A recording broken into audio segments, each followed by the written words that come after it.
එතුමා මේ දැන් ඇමතුමා කැබිනට් මාධ්‍යමව පටන් ගැනීමේදී පැහැදිලි කිරීමක් කරානේ. විශේෂයෙන්ම මේ ඇති වෙලා තියෙන තත්ත්වය සම්බන්ධයෙන් අර ඉංග්‍රීසි මොඩියුලේටරට ඒ අදාළ වෙබ් අඩවිය ඇතුළීම සම්බන්ධයෙන් රටේ ඇති තත්ත්වය පිළිබඳව ඔබතුමා පැහැදිලි කිරීමක් කරා. ඒක සම්බන්ධයෙන් ප්‍රශ්න කිරීමක් තමයි අපි කරන්න බලාපොරොත්තු වෙන එකත් කැබිනට් සාකච්ඡාව නිසා. ඒකට අවසර තියනවද?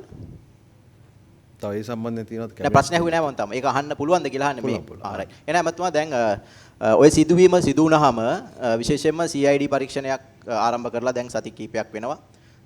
දවස් කිහිපයක් වෙනවා. ඊළඟට අධ්‍යාපන අමාත්‍යාංශයේ අභ්‍යන්තර පරීක්ෂණයක් සිද්ධ වුණා. එතකොට විජිතේරත් මහත්මයා ප්‍රමුඛ මේ කණ්ඩායම පුතුමත් හිටියා.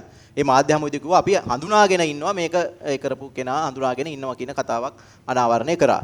ඇයි ඇමතිතුමනි මේ තරම් ඔබතුමා පැහැදිලි කරා වගේ ඊටාම සංවේදී කාරණයක්. විශේෂයෙන්ම මේක මේ ළමයින්ව ලිංගික අපචාර වලට මේ කියන්නේ යොමු කිරීමට තැත් කිරීමක් වගේ දෙයක්. ඒක අපරාධ මේ වරදක් ලොකු දෙයක් මේක. ඇයි මේ පුද්ගලයා හෝ කණ්ඩායමම හෙළිදරව් කරන්නේ නැත්තේ? ඇයි අත්අඩංගුවට ගන්න නැත්තේ?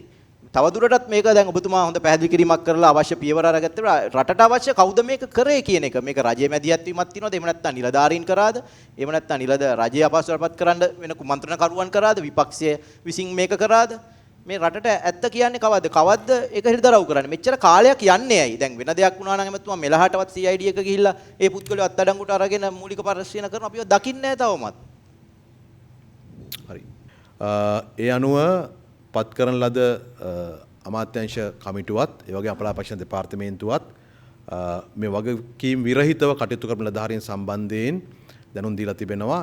ඒ අනුව ක්‍රියාමාර්ග ගත හැකි වන්නේ NIA එකට NIA එක ඒ සම්බන්ධයෙන් ගත හැකි ඉහළම ක්‍රියාමාර්ග ගන්නවා. මෙහිදී මේ කරුණ හරහා බරපතල ලිංගික අපචාරයක් වෙනවාද? ඒ ලිංගික අපචාරයේ ප්‍රමාණය කොතෙක්ද කියන එක තීන්දුව කරන්න ඕන. ඒක ඔබගේ මකරේ තියෙන ඒ තත්ත්වය අනුව. එහෙම නැත්නම් ඒකට ඒක එකිනෙකට වෙනස් වේවි. නමුත් මේ වගකීම් විරහිතව කටයුතු කිරීම සම්බන්ධයෙන් නිලධාරීන්ට එරෙහිව කටයුතු කරනවා. මම අහපු ප්‍රශ්නය දැන් ඔබතුමා කියනවා අත්අඩංගුවට ගන්නවා කියලා. මම කියන්නේ දැන් NIA එකට බාර දෙනවා නම් එතුමා දැන් CID එකට ගියානේ අපරාධ පරීක්ෂණ දෙපාර්තමේන්තුවට. ඇයි ඒ නිලධාරි මොකක් හරි ආණ්ඩුවේ සම්බන්ධයක් තියෙනවද කියලා සැකයක් ඇති වෙන්න පුළුවන්. අත්අඩංගුවට ගැනීම හෝ නොගැනීම තීන්දුව කරන්නේ අපරාධ පරීක්ෂණ දෙපාර්තමේන්තුව. ඒකට අධිකරණ කරුණු වාර්තා කළාට පසුව. ඒ සම්බන්ධයෙන් අපරාධ පරීක්ෂණ දෙපාර්තමේන්තුව පැත්තෙන් කටයුතු කරයි.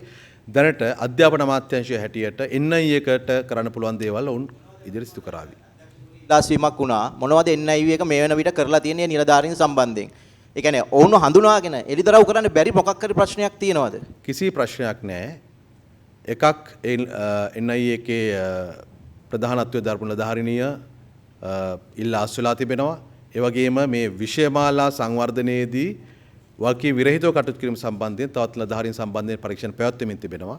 ඒ අයට අවශ්‍ය කරන ක්‍රියාමාර්ග ගනේවි. එයාගේ නම් මොකද්ද කියන එක අධ්‍යාපන අමාත්‍යාංශය ඉදිරියට ඉදිරියට කරයි.